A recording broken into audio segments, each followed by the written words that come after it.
आचार्य जी, मैं इनको कहता हूँ ये नवोन्मेष के देवता हैं,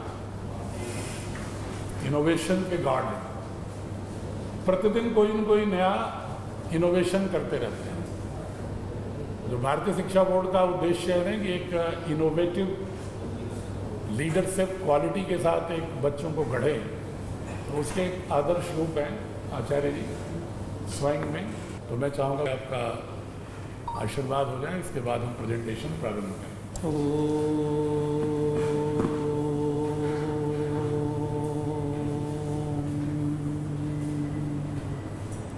ओम स्वस्ति पंथामनुचरेम सूर्यचंद्रमसा विव पुनर्दधता घनता जानता संगमे मही।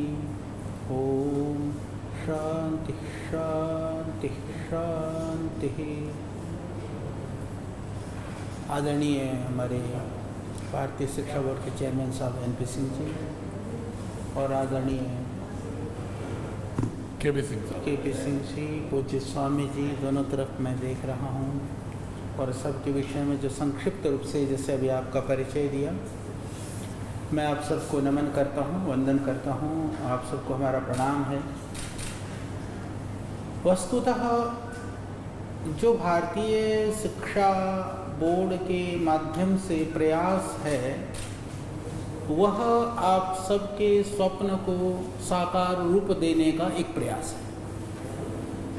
यह कोई संस्था निमित्त मात्र है।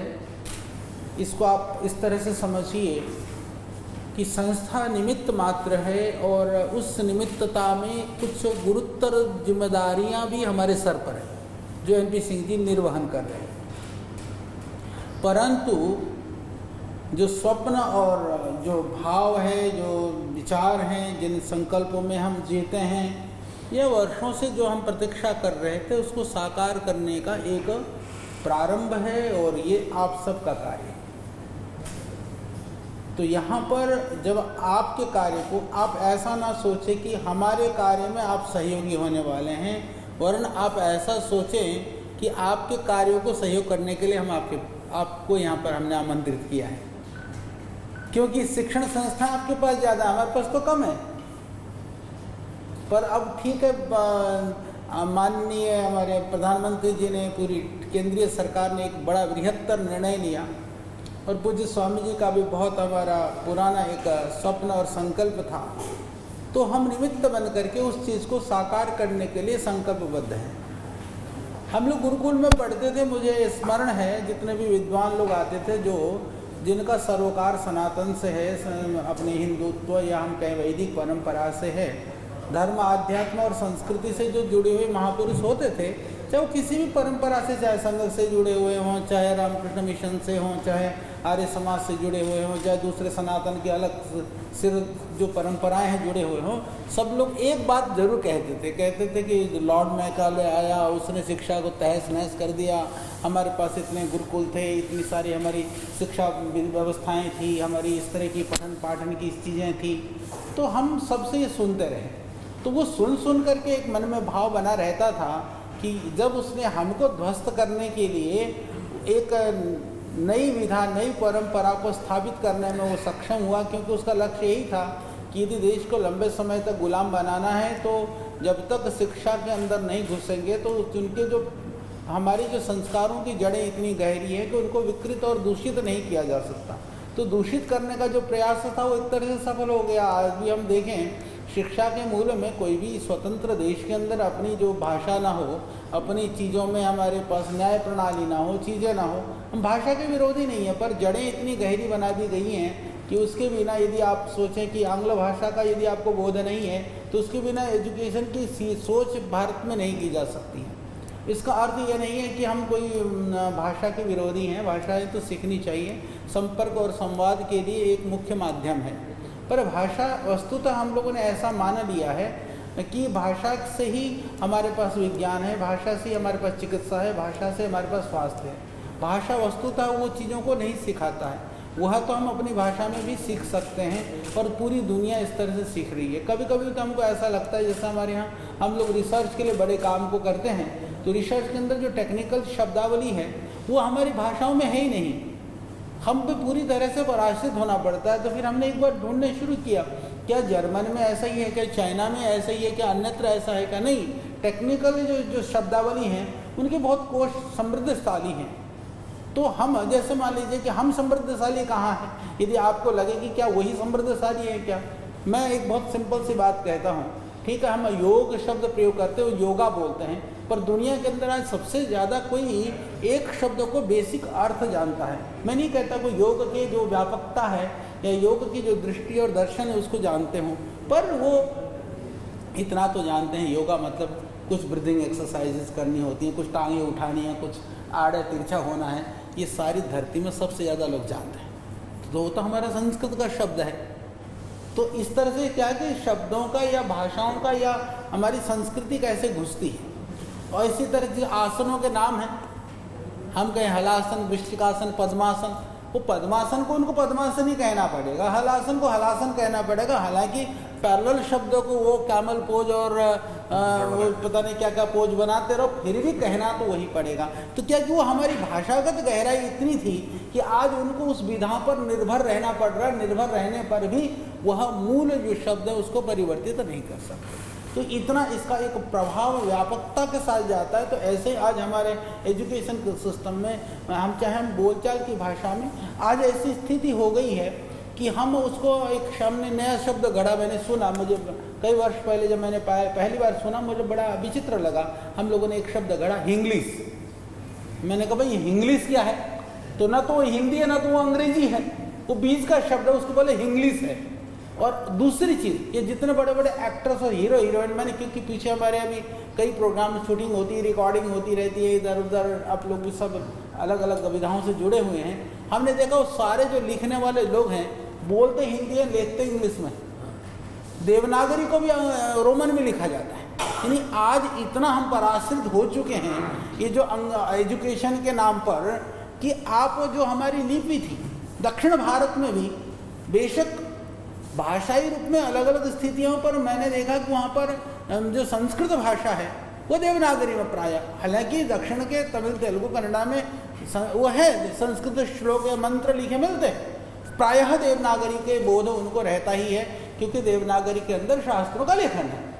तो जो हमारी इतनी समृद्धशाली भाषाएं, लिपियाँ और इतनी समृद्धशाली हमारी परंपराएं धीरे धीरे धीरे धीरे वो, क्योंकि बच्चों को चाहिए, देखिए दो चीज़ें हो जाती हैं। यदि आज के समय पर हमने देखा है बच्चों को रोजगार और संस्कारों की बात करें तो लोग कहेंगे संस्कार तो आता जाता रहेगा, पहले रोटी तो मिले, कहीं से पेट तो भर जाए।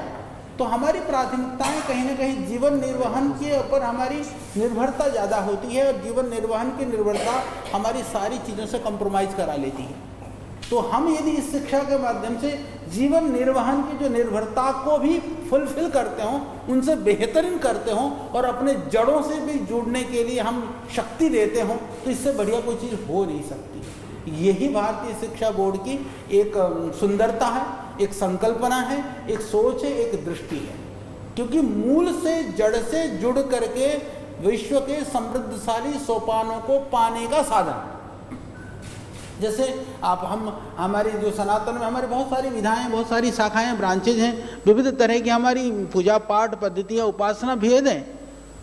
परंतु जब आप CBSE का आश्रित स्कूल चलाते हैं, आप दूसरे इस तरह की स्कूलों को चलाते हैं, जैसे मैं बात कहूँ हमारे संघ में ही मैंने पूछा तो बोले जिन जिन स्टेट में जो जो स्कूल हमारे ज़्यादातर स्टेट बोर्ड से संबंध है, कुछ CBSE से हैं।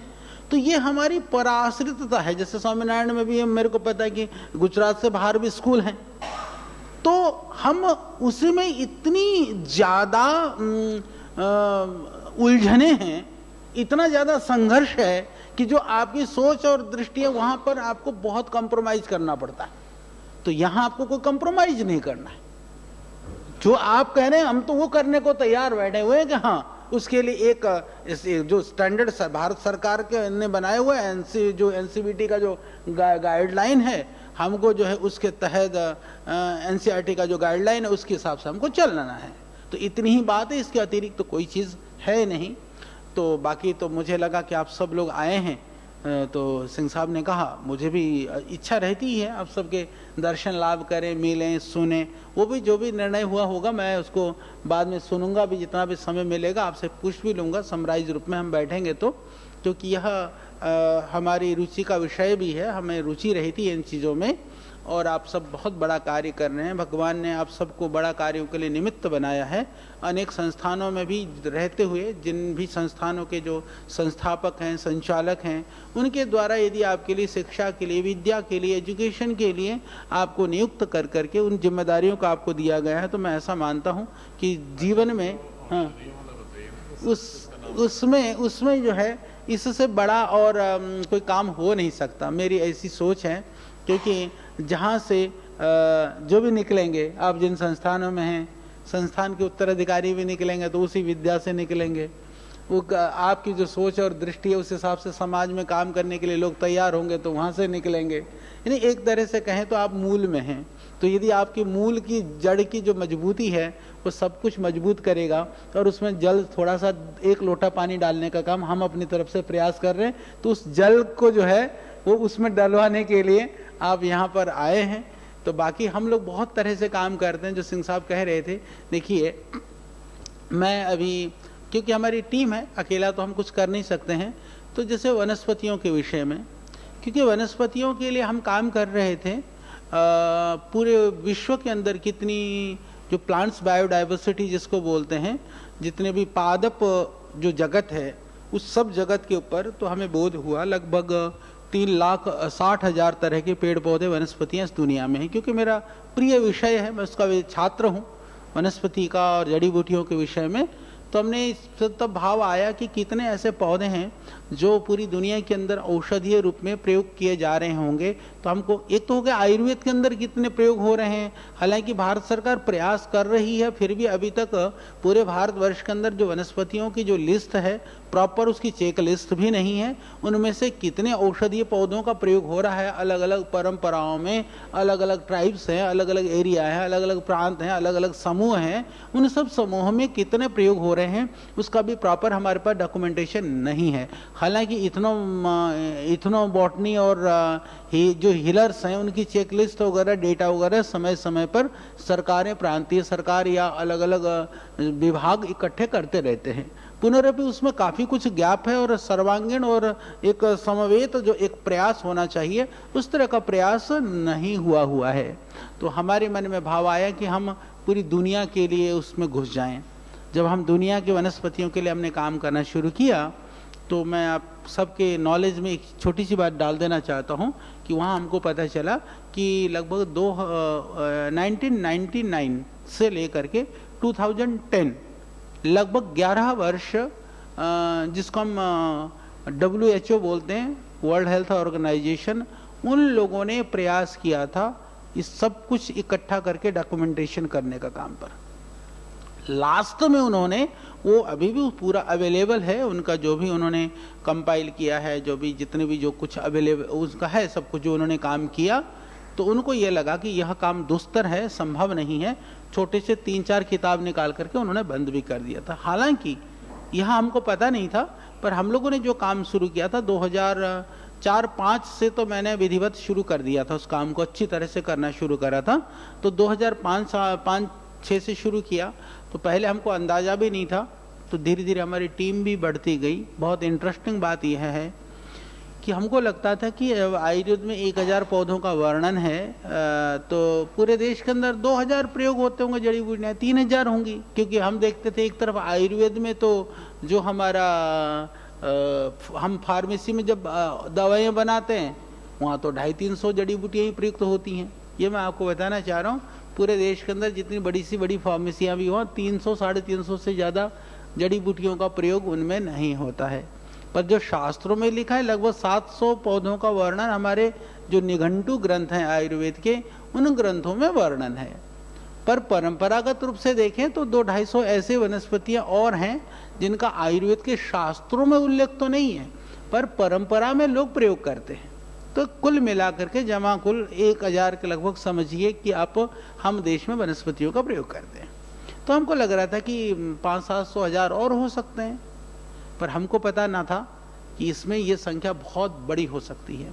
फिर विश्व के स्तर पर हमने ढूंढना शुरू किया तो हमको 1000-2000 पौधे मिले तो हम बड़े राजी हुए कि इतने ही पौधे मिल गए तो बहुत हो गया। पर जब घुसते गए तो हमको पता चला कि 50,000 के लगभग पौधे हैं जो पूरी दुनिया के अंदर वनस्पति चिकित्सा के अंदर प्रयोग किए जाते हैं। तभी हमको यह भी पता चला, क्योंकि हमको तो लगता था कि जहाँ भी जड़ी बूटियों का प्रयोग होता है हमको तो आयुर्वेद जैसा ही लगता था, पर हमको पता चला कि आयुर्वेद जैसे जो चिकित्सा सिद्धांत जो जिनके यहाँ जो मेडिसिन सिस्टम है पूरी दुनिया के अंदर 9 तो मेडिसिन सिस्टम है जो बॉटनी बेस्ड मेडिसिन सिस्टम हम कह सकते हैं, और जहाँ चिकित्सा जो विधा है जो हीलिंग प्रैक्टिसेस हैं वो पता चला 900 से भी ज़्यादा है। कि जो हम सोचते हैं कि हम कर रहे हैं, जैसे विधा में और पद्धति में क्या फ़र्क है, मैं एक लाइन में थोड़ा बता देता हूँ। वो इतना ही फ़र्क है, जैसे मान लीजिए कि कोई भी बैठा है जिसको पता नहीं है यूनानी है आयुर्वेदा है जो भी विधा का पता नहीं है, पर हमको ये तो पता है कि अदरक का रस निकाल करके थोड़ा सा शहद मिला के चाटने से खांसी ठीक होती है, इसको बोलते हैं हीलिंग प्रैक्टिसेस। ठीक है, कि द्रव्य का प्रभाव का बोध, वो कैसे काम करती है सिस्टम में, कैसे कफ क्या है, क्या बढ़ता है खांसी होने पर, वो कैसे घटता है, कैसे शमन करता है, उसको बोलते हैं चिकित्सा विज्ञान। तो ये इस तरह की प्रैक्टिसेस तो 900 से ज़्यादा हैं पूरी दुनिया के अंदर। पर ही जो मैंने कहा कि चिकित्सा का जिसमें सिद्धांत है, जैसे हम लोग कहते हैं ना वात पित्त कफ दोष सिद्धांत की जैसे, ऐसे अलग अलग विधाओं में अलग अलग तरह से उसका वर्णन किया गया है। तो जब हमको इतना पता, जो जितना जितना हम काम करते जा रहे थे उतना उतना हमारा नॉलेज भी बढ़ रहा था, और इतनी हमको बड़ी टीम भी बनानी पड़ रही थी, उतनी ही चुनौतियां भी बढ़ रही थी।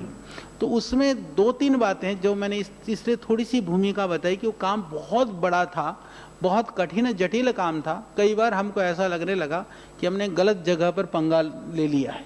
कई बार लगता है ना आदमी को ये तो गलत पंगा ले लिया, पर हमको कहीं हम चले तो जा रहे थे, हमको अंत नहीं दिख रहा था कि हम पहुंचेंगे कहाँ। तो भगवान की कृपा ऐसी रही, लगभग पूरी दुनिया के लगभग 2000 भाषाओं में, और मैंने कहा ना 900 से ज़्यादा हीलिंग प्रैक्टिसेस हो गई, करीबन 2000 से ज़्यादा जो ट्राइब्स जो जनजातियां हैं पूरे विश्व की जनजातियां, उनकी विधाओं में जो प्रयुक्त हुआ है। इसके अतिरिक्त हमको ढूंढते ढूंढते 6 लाख से ज़्यादा यूनिक रेफरेंसेस, किसी किताब में कोई रेफरेंस देना आप जानते हैं कि सुगम कार्य नहीं होता, और इस काम में 6 लाख हमको रेफरेंसेस इकट्ठे करने पड़े हों। कितने लिटरेचर, कितने साइट्स हैं, कितने लाइब्रेरियां खंगाल डाली, उसका कोई हिसाब किताब नहीं है। तो करते हुए मेरा 2-3 चीज़ों पर बड़ा आग्रह जैसा बना। सबसे पहले तो जब हमने देखा कि वनस्पति के अंदर जो नाम है, जब 2000 भाषा में नाम है, तो हमको बड़ा खलता था कि संस्कृत भाषा में सिर्फ 1000 पौधों का भी नाम नहीं है, 50,000 किताबों को हम पौधों का नाम लिखने जा रहे हैं। तो हमारे मन ने कहा कि भाई इसके ऊपर काम करना चाहिए, क्योंकि हम संस्कृत के विद्यार्थी, हमने उन्हें संस्कृत पढ़ा है, तो इसका नामकरण करेंगे। तो नामकरण करने के लिए भी वो सुगम काम नहीं था, तो हमने सोचा कि इसको आयुर्वेद में जैसे प्राचीन काल में नाम करते थे, हमने पहले सोचा कि हम ऐसे ढंग से नामकरण करेंगे। तो प्राचीन काल में नामकरण करने की जो विधा थी, या तो उसके स्वरूप के आधार पर, बाह्य जो स्वरूप है, या उसके गुणों के आधार पर, या स्थान के आधार पर, या फिर प्रयोग के आधार पर, ये 5, 7, 8 विधाएं निघंटों में वर्णन है। तो हमने शुरू में वही आधार ले लिया कि उसकी ऐसी आकृति देख ली, हमने सुकुसुमी रख दिया, या वृंत पत्र रख, जैसा भी आकृति देखी, स्वरूप देखा, ऐसे ऐसे करना शुरू किया। जब करते हुए हम लोगों ने 10,000 से ज़्यादा पौधों के नामकरण कर डाले। करने के बाद जब हमने पता चलता था कि जो गार्डन में जो पौधे हैं उनके सबका नामकरण हो गया, जब पौधों के पास चलता था, पहुंचते थे, तो हमको लगता था कि कौन से का क्या नाम है, बड़ा हमको ही नहीं लगता था कन्फ्यूजन। फिर हमने सोचा ये नामकरण की विधि तो ऐसी हो गई कि बोले इनका नाम एनपी सिंह क्यों रख दिया, मेरा नाम बालकृष्ण क्यों रख दिया, उल्टा भी तो रखा जा सकता था। तो फिर हमको लगा कि जिसने जो समझ में आया वो रख दिया, पर जो पहले रख दिया गया वो पहले नाम हो गया, तो फिर वो प्रचलन में आ गया। यानी आप जितने भी बैठे हैं आपका अपना अपना नाम है, यदि इन नाम को आप सोचिए बैठ करके सब बदल दिया जाए क्या फर्क पड़ेगा, वैसे कोई फर्क नहीं पड़ेगा, क्योंकि उसका नाम का संबंध, जैसे सन्यास लेने के बाद ठीक है हमने सन्यास वाले जो नाम है वो आम जनता को नहीं कह सकते, कि जो आजकल तो ऐसे पैंट कमीज वाले भी स्वामी मिलते हैं वैसे तो, पर वो हमारी परंपरा नहीं है तो वो जो है बाकियों का कोई प्रयोजन नहीं। तो यहाँ बहुत इंटरेस्टिंग बात ये थी कि हमको लगा ये वनस्पतियों का जो पहले नाम रखा गया वह ऋषियों ने कभी ऐसा नहीं सोचा सारे धरती के पेड़ पौधों के नामकरण करना है। उन्होंने ये सोचा कि जिनका हमारे जीवन के साथ संबंध हो इसके लिए उनका नामकरण किया गया। तो जिनके साथ दैनंदिन जीवन में, चाहे औषधि के रूप में, काष्ठ के रूप में, घास के रूप में, अन्न के रूप में, फल के रूप में, जिन्हें भी उपायों में चाहिए, तो उनका इस तरह से नामकरण किया गया। तो फिर हमने सोचा फिर हमारे दिमाग में एक छोटा आइडिया, बहुत इंटरेस्टिंग है आइडिया, यह आया।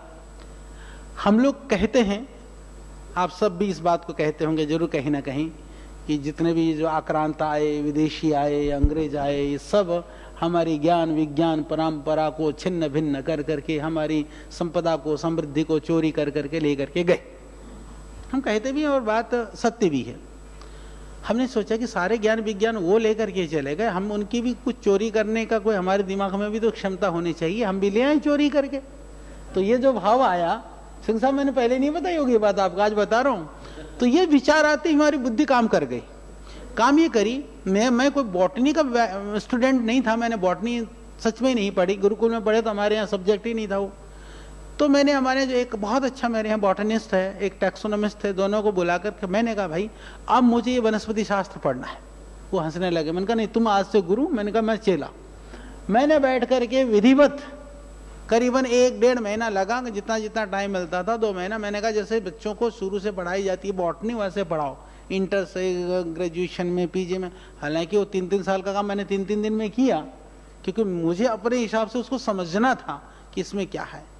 तो मुझे यूनिकनेस दिखाई दिया, जो उनका जो द्विनाम पद्धति है ना बॉटनी के अंदर में, जो हम लोग जीनस और स्पीशीज की गणना, क्योंकि आप सब जानते हैं वनस्पति शास्त्र को, तो जीनस और स्पीशीज वाला जो ये जो सिस्टम है, ये मेरे को एकदम समझ में आया कि हमने लगा कि संस्कृत भाषा में विधा इनकी ली जाए, नाम संस्कृत में हो। तो उनने जितना काम किया था, फिर हमने उसमें जो उन्होंने काम किया हुआ था उसमें मैंने गलतियां ढूंढनी शुरू करी।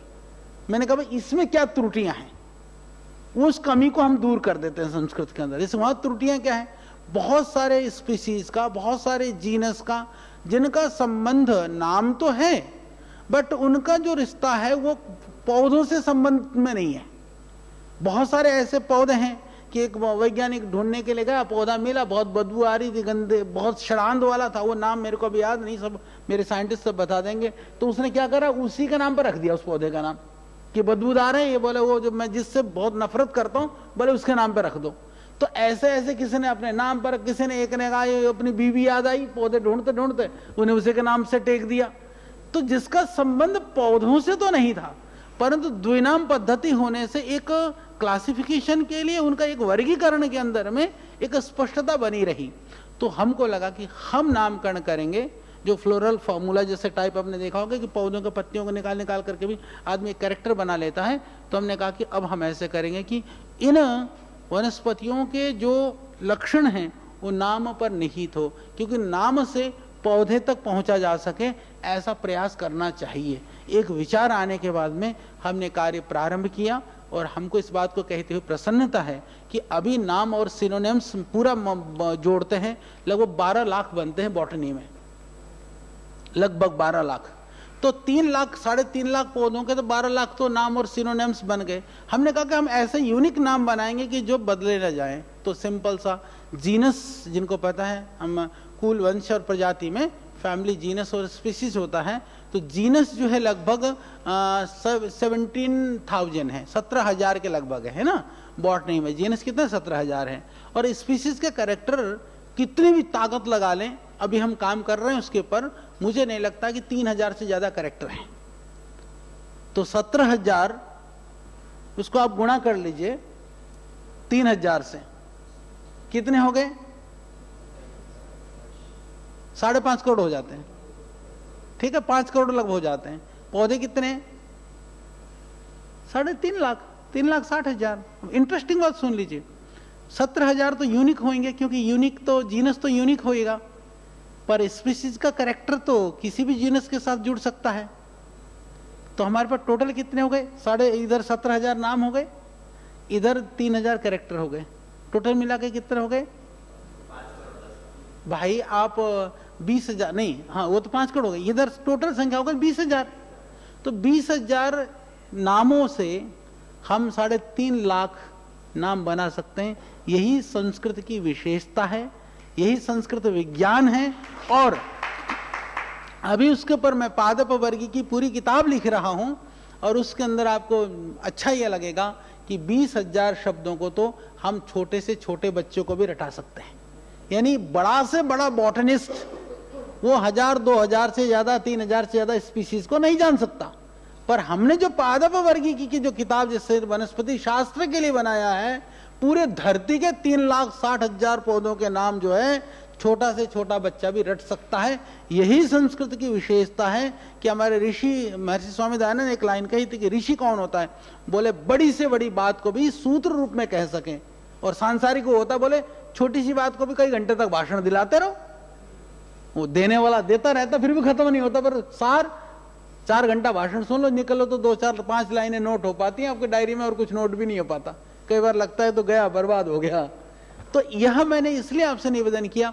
फिर कुछ लोगों ने मुझे कहा, क्या कहा कि बोले इसके लिए तो आप जो नामकरण कर रहे हो, इसको कोई सरकार कैसे मान्यता देगी? सरकार नहीं मानेगी तो इसके नामकरण का क्या होगा? ये बड़ा प्रश्न है, आपके मन में भी शायद एक आध बार आ गया होगा। तो बोले इसके लिए अलग अलग कमेटियां होती हैं, अलग अलग आयोग होते हैं। तो हमने कहा कोई बात नहीं, हमारा काम नाम करना है, हमने कर लिया। जो हमने किया है इससे बेहतरीन कुछ नहीं हो सकता, ये हमारी अंतरात्मा कहती है। फिर हमने 2-4 बार देश के कुछ विद्वानों को, संस्कृत के जो बड़े विद्वान थे, जब उनको हमने कॉन्सेप्ट बताया और हमने अपने नाम दिखाए, और मेरे पास जमा पूंजी बहुत छोटी सी टीम थी, 2 बहनें थी जो संस्कृत के एक्सपर्ट थी, एक बॉटनिस्ट था उसके नीचे थोड़ी सी टीम थी, एक आयुर्वेद वाला था उसके नीचे थोड़ी टीम थी, बाकी गाइड करने के लिए हम थे, पर्टिकुलर ये नामकरण वाले काम के ऊपर। तो जब हमने विद्वानों को दिखाया, उन्होंने कहा कि संस्कृत भाषा की दृष्टि से 100% परफेक्ट है, हम उस एंगल से ही देख सकते हैं, बाकी नहीं देख सकते। मैंने कहा बस एक हमको प्रमाण मिला। दूसरा हमने क्या शुरू किया कि स्वीकार्यता की बात आई, तो इंटरनेशनल रिसर्च जर्नल में, क्योंकि हम लोग आयुर्वेद के ऊपर, योग के ऊपर बहुत काम करते हैं, हाई इम्पैक्ट के रिसर्च जर्नल्स में हमारे बहुत पेपर पब्लिश होते रहते हैं। तो जहाँ वनस्पतियों के नाम जाना था, वहाँ पर हम लोगों ने शुरू कर दिया, इन नामों को भी जोड़ करके देना शुरू कर दिया, और इन नामों के साथ रिसर्च पेपर एक्सेप्ट होना शुरू हो गए। तो बहुत सारे पेपर छप गए। जो छप गए तो हमारे को और हिम्मत बनी, हमने क्या करा, इनको देवनागरी में भी देना शुरू कर दिया। तो कई पेपर देवनागरी में भी 6, 7, 8 इम्पैक्ट के रिसर्च जर्नल में वो भी पब्लिश हो गए। तो स्वीकार्यता तो अपने आप हो गया। फिर 2-4 जगह लोगों ने रेफरेंस में उसको कोट करना शुरू करा। तो इसके बाद में मैं धन्यवाद करूंगा सरकार, भारत सरकार में भी, कि एक कमेटी बनी हुई थी। मुझे बाद में पता चला कि वो वनस्पतियों के, आयुर्वेद के पौधों के जिनका नाम संस्कृत में नहीं है, नामकरण करने के लिए कमेटी बनी हुई थी। मैं आपको बताता हूँ, तो बनी हुई थी। तो वो कमेटी में, उसमें बहुत सारे पैसे पूसे भी खर्च हो गए थे। आपको पता है, फिर तो बड़ी बड़ी कमेटियां, बड़े बड़े लोग, मीटिंग ईटिंग सब चलता रहता है। तो कई सौ खर्च हो गया था। होने के बाद में उनको बोध हुआ कि ऐसा ऐसा काम तो हो चुका है। तो उन्होंने, मैं धन्यवाद करूंगा एनसीबीटी के और इनके सब जो हमारी ये आयुष मंत्रालय के जो अलग अलग विभाग हैं, उन्होंने new innovation work in Ayurveda कर करके उसको एक्सेप्टेंस, जो स्वीकार्यता वो दे दी, वो स्वीकार्य हो गया और ये काम भी एक सिरे पर चढ़ गया। बस इतनी सी बात थी संक्षिप्त में। और इसी तरह से मैं एक काम और छेड़ रखा मैंने, वो भी बता दूं, जरूरी है आपकी जानकारी के लिए, क्योंकि हमारी आदत ना थोड़ी, हम बाबा साहिब में मजा आता है पर कुछ छेड़ा खानी, जिसे कहते हैं, ये तो नवाचार, न्यू इनोवेशन, मैं उसको छेड़ा खानी कहता हूँ। कि आदमी जो है, क्योंकि लोगों के अपनी अपनी फितरत होती है ना, प्रवृत्तियां होती हैं। भाई कोई दुनियादारी में छेड़खानी में लगा रहता, हम दूसरी तरह के छेड़खानी करते जो दूसरा नहीं छेड़ सकता जिस काम को। इतिहास के ऊपर देखिए, आप सब बैठे हैं, आज जो हम इतिहास पढ़ रहे हैं, शायद भारतवर्ष का देश ही एक ऐसा देश है, हम विविधता को हम शक्ति मानते हैं, मानना भी चाहिए, हमारी विविधता हमारी ताकत है, पर उस विविधता में बहुत सारे कन्फ्यूजन भी है। हमारी जो हम जहाँ देखें पूरी दुनिया के धार्मिक या आध्यात्मिक की मान्यता के अनुसार जो इतिहास है, जो परंपराएं हैं, मान्यता बहुत ही अलग हैं, पर जो बच्चों को आप पढ़ा रहे हैं, जो करवा रहे हैं, उसमें इतिहास को लेकर के, दृष्टि को लेकर के जो सोच है बहुत भिन्न है। तो क्या हम इसमें कुछ चीजों को, मैं कहता हूं कि चलो बहुत सारी चीजों में भिन्नता हो सकती है, पर जो मूल चीज है, जैसे हमको पता नहीं कब से ये पढ़ाया गया कि जो ना आर्यन इन्वेजन थ्योरी, ठीक है, वो कब बना मुझे नहीं पता, पर बना वो लॉर्ड माइकल के जमाने में बना होगा, अंग्रेजों ने बनाया होगा, उससे पहले तो है नहीं। हाँ, जेम्स मेल ने जो नहीं, तो हाँ, तो उसने बनाया। उसने क्यों बनाया ये सबको पता है, परंतु हम उसी को मान बैठे।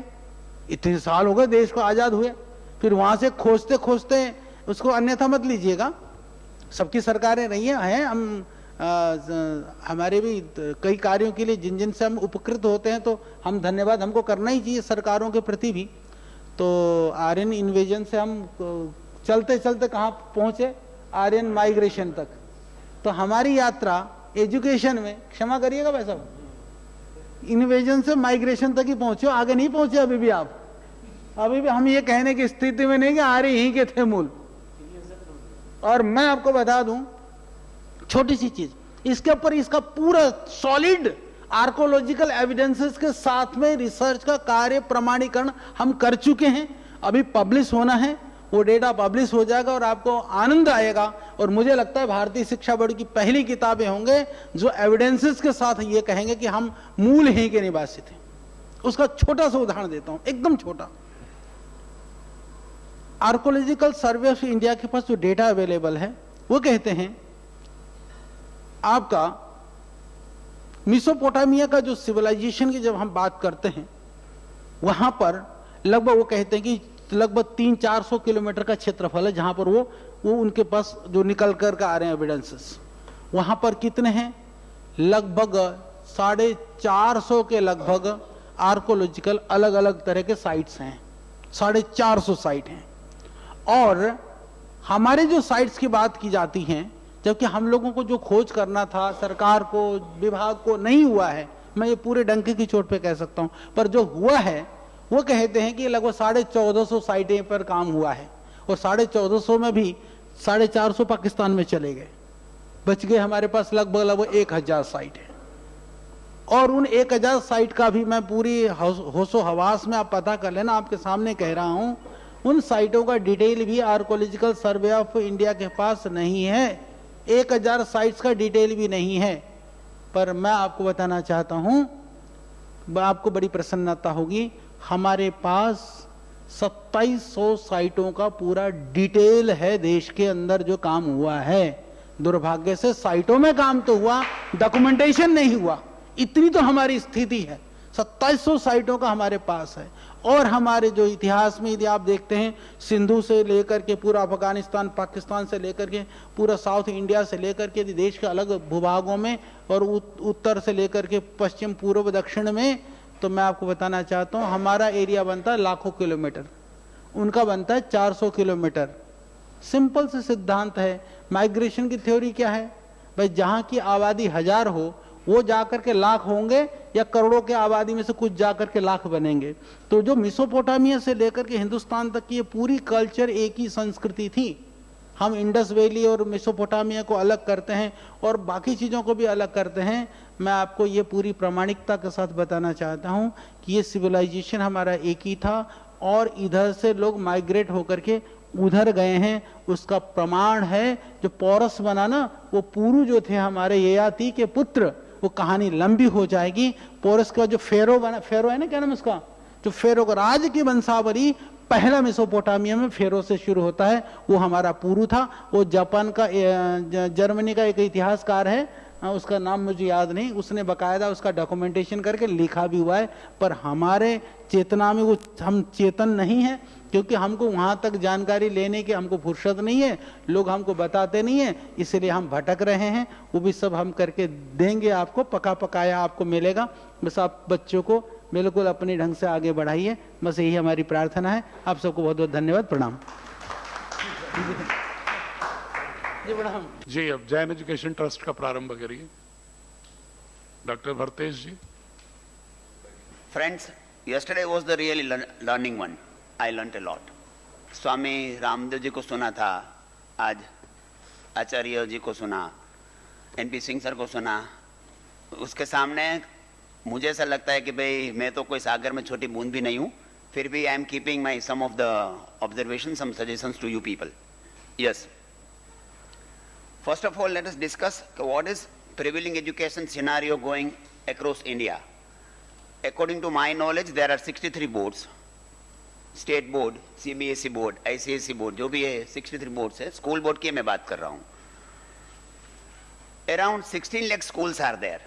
Maybe private schools है, government schools है, semi-government schools है. Across India around 16 lakh schools है. इसमें colleges को include नहीं किया हुआ है. And around 20 crore school going students are there. In today's, as per the today's data, around 20 crore students are going to school. I repeat, basically मैं जामनगर गुजरात से हूँ, छोटा सिटी है वो, और मेरा जो 33 इयर्स का एक्सपीरियंस है, मेरे जो स्कूल कॉलेजेस वगैरह है वो Gujarat board, CBSE board, ICSE board, Saurashtra university, Gujarat technical university, AICT वो अप्रूव्ड है. एक बात करना चाहूँगा आप सभी को कि भी जो भी बोर्ड अभी मैंने बोले हैं, they are doing a wonderful job. वो अपने आप के लिए काफ़ी अच्छा काम करते हैं. हम सभी को मालूम है कि भाई CBSE एफिलिएट स्कूल आज पूरे देश में कितने हैं, GTU में कितनी कॉलेज काम कर रही है. लेकिन एक बात 2 दिनों में या पिछले जब से ये लेटर आए तब से मेरे दिमाग में आ रहा है कि भाई अभी तक किसी बोर्ड ने ये नहीं सोचा है कि भाई पूरे भारतीय विद्या का जो सिस्टम है उसको साथ लेके चले. आज तक किसी ने नहीं सोचा है. तो ये सोच सबसे पहले लेके आए हैं भारतीय शिक्षा बोर्ड. तो ये विचार करने के लिए, थॉट के लिए, उसने थॉट ही नहीं किया है पहले, तो उसमें काफी कुछ काम भी कर लिया है. As we came to know yesterday के सर बोल रहे थे कि भाई we are ready with the books till 8th standard. तो उसके लिए भारतीय विद्या परिषद से जुड़े हुए सभी लोगों को मैं साक्षात नमस्कार करता हूँ. सर, आप लोगों ने काफी काम किया है हमारे सभी की तरफ से. Real it was a great job. The person, society, organisation, country, those work together for education and health. I repeat, अभी नेक्स्ट जो 10, 15, 20, 25 साल है मेरे ख्याल से, उसमें आप इंडिविजुअल है, कोई संस्था में काम कर रहे हैं, पूरा राष्ट्र काम कर रहा है. जो भी एजुकेशन और हेल्थ दोनों को साथ में लेके चलेगा उसका ही सिक्का चलेगा, ऐसा मेरा पर्सनल मानना है. एंड वो एजुकेशन जो होगा वो मेंटल एंड फिजिकल हेल्थ दोनों में होना चाहिए. 1 नेशन 1 बोर्ड पॉलिसी आनी चाहिए. जितने भी मैंने बताया कि भाई देयर वेर अराउंड 63 बोर्ड्स. आप मुझसे काफ़ी ज्ञानी, आपको मालूम होगा कि नहीं मुझे मालूम नहीं, जरा आप उसमें जरा बोलेंगे तो मजा आएगा कि 1 नेशन 1 बोर्ड कभी ना कभी लेना चाहिए इंडिया में, ऐसा मेरा मानना है. दूसरा मेरा सुझाव ये है, importance to language. Normally I am from commerce. Whenever any students are means we are teaching them, then we tell definitely them कि भाई बेटा तेरे लिए मैथ्स काफी इंपॉर्टेंट है, तेरे लिए साइंस काफी इंपॉर्टेंट है. लेकिन it is my personal opinion कि भाई he should be powerful first of all for language. Maybe it's a regional language. वो हिंदी हो सकता है, संस्कृत हो सकता है या इंग्लिश भी हो सकता है. लेकिन definitely any organisation should focus more only on language first. एक मेरा ये भी मानना है कि बच्चा प्री प्राइमरी स्कूल में एडमिट हो जाए. आपको hope so you people are aware के भाई first time in new NEP 2020 pre primary education are included in education. अब तक नहीं आया था कभी, लेकिन अभी जो K1 K2 जिसको आप बोल रहे हैं वो एजुकेशन में उन लोगों ने ले लिया है. तो मैं ये बोल रहा था कि जब से बच्चे का पहला दिन है कोई भी ऑर्गेनाइजेशन में, कोई भी स्कूल में, फर्स्ट दिन से उसका एंट्री से लेके एग्जिट तक, वो 10 साल पूरा करे, 15 साल पढ़े, लेकिन उसका एक होलिस्टिक कार्ड होना चाहिए from very beginning till the end. Whatever he has done from the very first day till the last day of school, उसमें सब कुछ लिखा होना चाहिए. That may be the Bhagavad Gita for that child. Skill development and vocational education, it should be included at around standard from standard number 6, 7, 8. मेरी एक और request है हम सभी को. सर कुछ कल बोल रहे थे कि भाई NCF न्यू एजुकेशन पॉलिसी पहले थोड़ा बहुत एनसीएफ हम पढ़ेंगे, मैंने भी पूरा नहीं पढ़ा है, आई एक्सेप्ट कि मैंने स्टार्ट किया है पढ़ने का। एनईपी और एनसीएफ आप पढ़ लेंगे तो थोड़ा बहुत आप अपने आप ही थोड़ा बहुत क्लियर हो जाएंगे। तो उसने भी अभी स्किल डेवलपमेंट वोकेशनल एजुकेशन में काफी फोकस किया हुआ है, तो that also we can include in any of the education syllabus, skill development and vocational education. Education beyond the infrastructure भी हमें इन्वेस्टमेंट करना चाहिए, वो लाइव थिंग्स में ज्यादा करना चाहिए, इंफ्रास्ट्रक्चर में थोड़ा कम करना चाहिए, ऐसा मेरा सजेशन है। एक ये भी बात मैं रखना चाहूंगा आप सभी के सामने, फ्रॉम क्राइसिस टू केयर, उसके लिए हम क्या कर सकते हैं, एक दो छोटी छोटी बातें उसमें रख रहा हूं मैं। कहीं ना कहीं हमें काउंसलिंग सेंटर करना चाहिए, एक हैप्पीनेस बेल, आई रिपीट, कोई भी स्कूल एक हैप्पीनेस बेल, एक 10 बजे, 10:30 बजे, 11 बजे एक बेल बजना चाहिए, और 5 मिनट जिसको जो करना चाहिए लेट देम डू यार। Suppose any bacha wish to shout, let them shout. Suppose he wish to sing, let them sing. Suppose he wish to dance, let her dance. पर 5 मिनट तो आप दे दीजिए उसको, जो करना है वो। पूरे दिन हम उसको बांध के ही रखते हैं। That is my strong suggestions regarding happiness bells should start across India in all the school. उसमें 5 मिनट के लिए उसको करने दो जो करना है यार। जो मेरे हाथ में है, आपके हाथ में है, हमारे हाथ में, वो हमें करना चाहिए।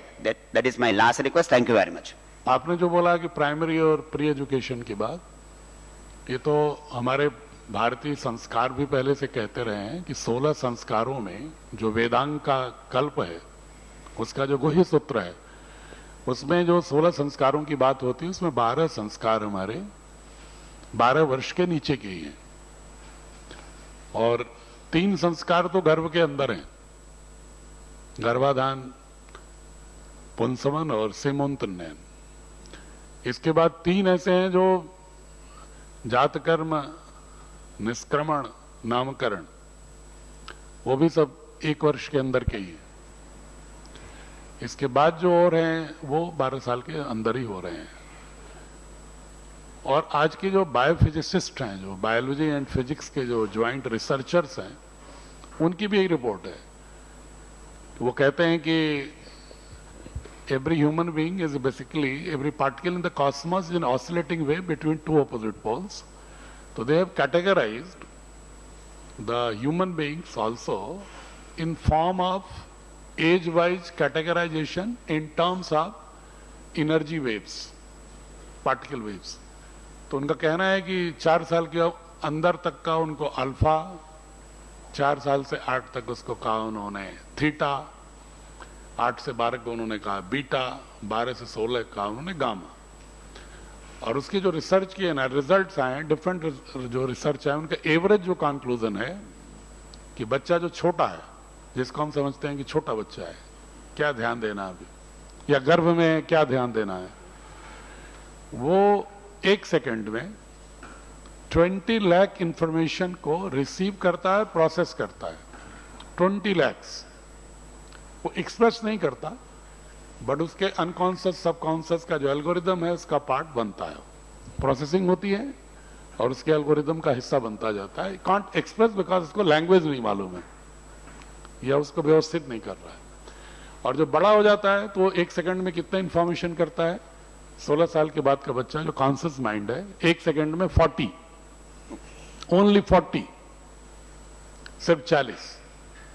जब हम लोग सबसे अधिक ध्यान देते हैं ना बच्चों पर, तब तक उसकी जो ससेप्टिबिलिटी है, ब्रेन की जो प्रोसेसिंग की जो कैपेसिटी है, इफिशियंसी है, 20 लाख से घट के आ जाती है 40 पर।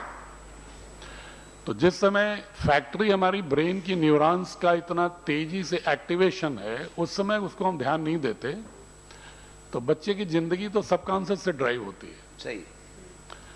तो इसलिए primary and pre education is the most important. It has been scientifically proven and Indian ethos भी यही कहता है, इसलिए हमें इसको ध्यान तो देना ही चाहिए।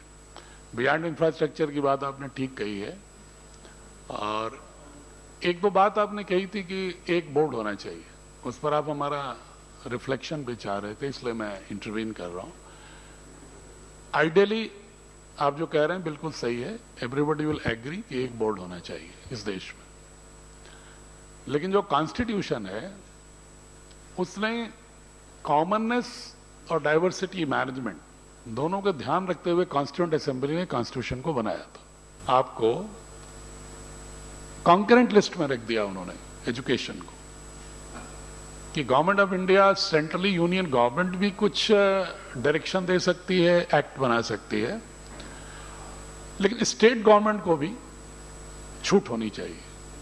अपनी जो रीजनल फ्लेवर है उसके साथ रीजनल नीड्स हैं जो भारत की, क्योंकि तो micro plasma of the whole world है। You will find 8 climatic zone out of the global 9 climatic zone in India. पूरी दुनिया में 9 क्लाइमेटिक जोन अगर जियोग्राफर्स जो करते हैं कैटेगराइज, उसमें से 8 क्लाइमेटिक जोन भारत में है। तो जियोग्राफिकल डाइवर्सिटीज बहुत हैं, तो उसकी नीड भी अलग है बहुत सारी। इसलिए उन्होंने बहुत सोच करके, मैंने कॉन्स्टिट्यूएंट असेंबली की बहसों को थोड़ा पढ़ने की कोशिश किया था, इसलिए मैं ऑथेंटिक बता रहा हूँ। अब मैं अनुरोध करूंगा ईशा फाउंडेशन के पूज्य साध्वी जी से। So namaskaram everybody. I'll just play 1 minute video of Sadhguru.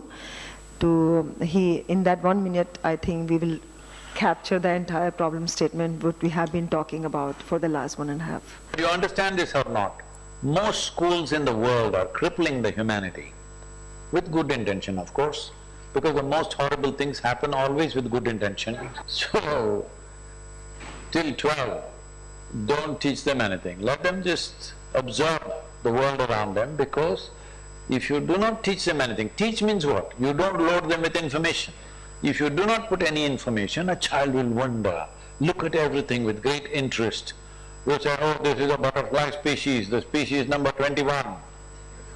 He won't even look at the butterfly. Otherwise, if he looks at the butterfly, he is being flies with the butterfly. That must happen. That must happen to you even today. So a small attempt has been made by Sadhguru in this direction. We have 3 schools actually run by Sadhguru, 3 types of schools, and he says like children, we cannot have one type of education for all the children. It is not possible. Depending upon the social and economic and the aptitude of children, different type of educations are needed. So for that we have 3 types. One is for the rural children who are like, we had some Bhikkhu organization, and we heard, I'm sure some other schools are also there where they are running charitable schools.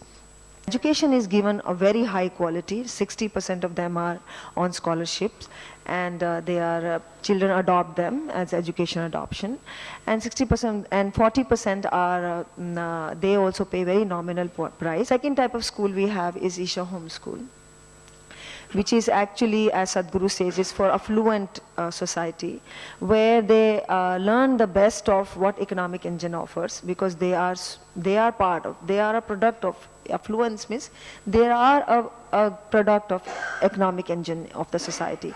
But what is the best offer there? So this school is affiliated with ICSE and Cambridge Board, and it's very exclusive school. The number of students never change. Right now it is 345, and it will only if we have another school will have increased the number. And the education is like really world class.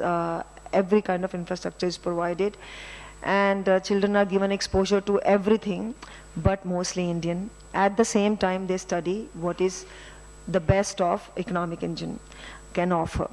So third school which we both are representing is Isha Samskriti, where Sadhguru in his own words says that, like, where parents are well to do and they have seen the world, they have realized the bounty of economics, prosperity, but they still feel that they're not something, they feel that they have not achieved much and they are still looking for something else.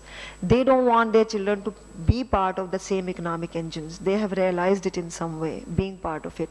So Isha Samskriti is a school which provides children an education, if you can call it an education. I would say Isha Samskriti is not even a school. It's a space where children, opportunities are given to children to find their own realization, to find their, to attain to their full potential. Isha Samskriti only works towards enabling their minds and bodies and energy and spirits in such a way that child can decide what's needed for him and how he should live his life. We need to do the Bharatiya Karan of the Shiksha. what we would say that what is needed is not the Bhartiyakaran of the Shishya, which will anyway happen because our culture was crafted for the spiritual progress of human being. We have to do Manvikaran of the Shiksha, where we create human beings who are balanced, and balanced in their action, and they know the right thing to do for the society.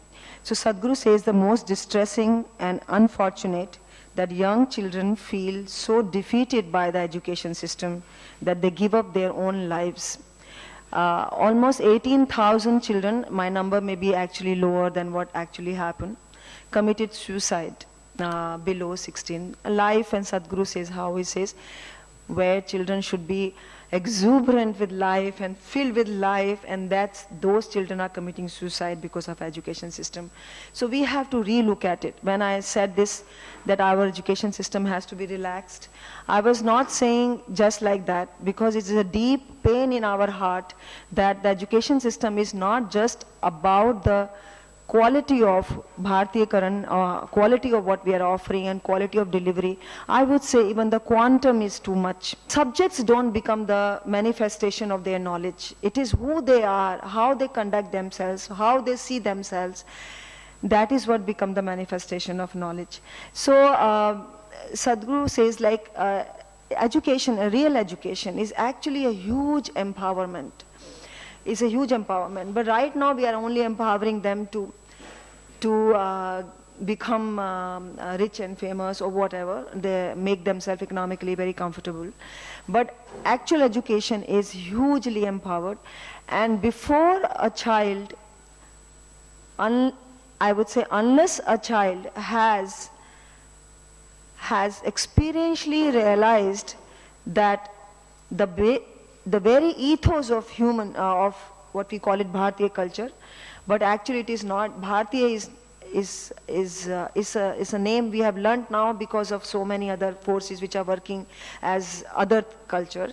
But Bharatiya culture is a human culture, which is a very basic ethos of human culture, that the whole creation is one, inclusiveness. So unless Sadhguru himself says, and it is in our experience also, maybe for a moment, that unless a child has really experienced that the whole creation is one, unless he lives and grows with that kind of realization, every empowerment will be destructive. Whether we do the context of Bharat, or we do the context of America, or we do context of UK, anything, it will be destructive. So that moment has to be realized by the child.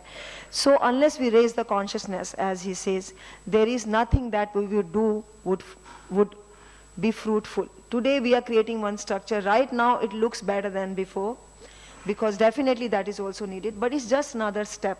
After a while, India had that culture. We had that culture, right? But we became something else now. So something did not work there also, because we lost touch with our something very, very fundamental, which was a part, which the reason for which the culture was designed, which was everybody aimed for mukti. Everybody aimed that whatever else we are doing is just a step forward to that. So in Samskriti, we bring that element in a very subtle way. There is no direct religious education. There is no direct moral education. There is no direct respect or anything like that. No, nothing is taught to them like that.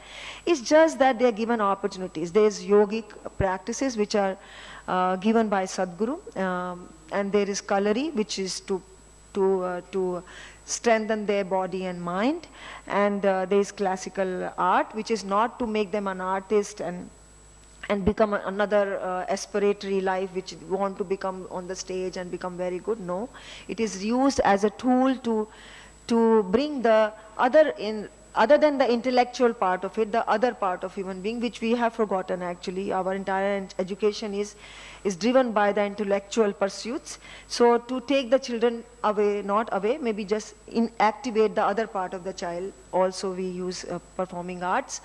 And there is academics also. As Sadhguru says, there is English and maths we teach in a lot of depth. Because what he says, if your language is good and you have the literacy, numeral literacy, because mathematics is not just the subjects to learn numbers, it is a subject to actually activate your intellectual process. So if your intellectual process works and you know the language and you are intuitively within yourself, you are a powerful being, you can study any subject you want to. You can study anything you want to. Academics could be lower, but if I do an academics lower through my assessment paper where I say, okay, I will have 50% question very easy and 50% question very difficult, and everybody will pass, then what happens? I may pass and somebody may get 90%, but I will always feel I am not as good, because society will see it like that, that you got 90%.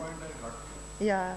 So you got 90% and I got 50%. So assessment has to be also according to the academics content of the child. So how we do in Isha Samskriti is just one thing. We have every child is taught at their own pace. So we do a common assessment in the beginning, which is children very well know it's an assessment, it's not an examination. And with that we identify, okay fine, what is the difficulty level of the child. And we, even though they are in the same class, but the children will be learning, there will be 4 different groups learning at their own pace. So like I remember in CBSE they used to have something called course A, course B, course C. So we need not again name it as A, B, C, because that also creates a hierarchy. If we can have different streams of the same course, even if you are offering, let's say science, but there could be 3 different streams of it up to 10th standard, which are named appropriately. So that is one major suggestion I have in this direction. And if that happens, then Isha Samskriti will be also be worthy of getting affiliated with BSV. Thank you. ईसा संस्कृति और पतंजलि योग पीठ में total complete resonance, तो एक तो मैं उसके लिए बहुत ही कृतज्ञ हूं कि आपने बताया, और सुझाव भी आपका बहुत अच्छा है. We are also planning as per your suggestion already, क्योंकि हमने रखा कि जैसे संस्कृत या सोशल साइंस की स्ट्रीम ह्यूमैनिटीज की है, अगर बच्चा लेना चाहता है तो उसके लिए ये ठीक है कि up to the level 10th उसको साइंस, मैथ्स और सोशल साइंसेस कंपल्सरली एक लेवल तक जानना चाहिए. लेकिन जो बच्चा 11th-12th में ऑप्ट करने वाला है साइंस या इंजीनियरिंग या मेडिकल में जाने वाला है, उसकी नीड अलग है. कोई बच्चा अगर संस्कृत में या सोशल साइंटिस्ट होना चाहता है तो कोई जरूरी नहीं कि फिजिक्स का ही साइंटिस्ट हो, मेडिकल का ही साइंटिस्ट हो. सोशल साइंटिस्ट एक बहुत बड़ी स्ट्रीम है दुनिया में, तो उसके में भी अगर हम उसको उतना ही साइंस पढ़ाएं जितना कि साइंस और सोशल साइंस में एक मिनिमम रिक्वायर्ड विजडम की जरूरत है, तो हम लोग प्लान कर रहे हैं. और without naming grade A grade B, उसको हम एक नॉमेनक्लेचर भी आपसे डिस्कस कर लेंगे कि किस रूप में रखा जाए. I agree with that. सिर्फ एक पॉइंट पर वो भी मैं कंप्लीटली एग्री विथ यू कि ह्यूमनाइजेशन ऑफ एजुकेशन होना चाहिए, नॉट इंडियनाइजेशन. भारतीय शिक्षा बोर्ड का उद्देश्य किसी संकीर्ण अर्थ में भारतीयकरण नहीं है, बल्कि जो भारतीय जो कमियां हैं, मैं तो खुद इसको कहता हूं कि जो ईसा वाष्यविदम की बात करने वाली संस्कृति अनटचेबिलिटी के सोशल क्रुएलिटी तक पहुंच गई, सामाजिक क्रूरता तक पहुंच गई. तो ये हमें इसको भी बच्चों के अंदर सामर्थ्य डेवलप करना होगा. जो आप कर रही हैं बहुत ही उसके लिए प्रणाम है और बहुत ही अच्छा है, और हम लोग इसको चाहेंगे कि इसको कैसे हम स्केलेबल करें, और आपके अन्य भी सुझाव लेंगे. ये कोई आज अंतिम बैठक नहीं है, क्योंकि आपसे मुझे एक इंस्पिरेशन मिला है कि you are a thinker about that direction. तो एक थिंकर के रूप में हम आपको चाहेंगे कि हमारे लिए एसेट बनिए. Will be in constant touch, और आपसे डिस्कस करेंगे कि कैसे इसको हम और परिमार्जित करें. बहुत बहुत प्रणाम.